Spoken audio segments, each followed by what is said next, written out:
আব্বা কি করো? গরুর লেগে কটা ঘাস কাটতাছি।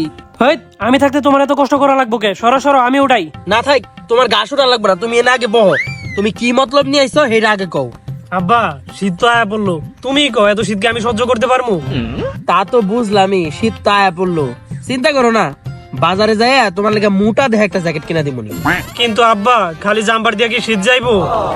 আচ্ছা তার একটা কাম করমুনি, একটা ট্রাউজার কিনা দিমুনি, একটা কেস কিনা দিমুনি, লগে একটা মাফলারও কিনা দিমুনি। তাও কি তোমার শীত যাইবো না?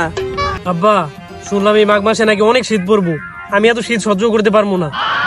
তোমার মামা দুবাই থাকে না, ফোন করে কমুনি, মোটা একখান কম্বল পাঠায় দিবেন। বুঝছি, আমার এত কিছু লাগবো না, তুমি আমার 100 টাকা দাও। বুঝলাম না, শীতের সাথে 100 টাকার সম্পর্ক কি?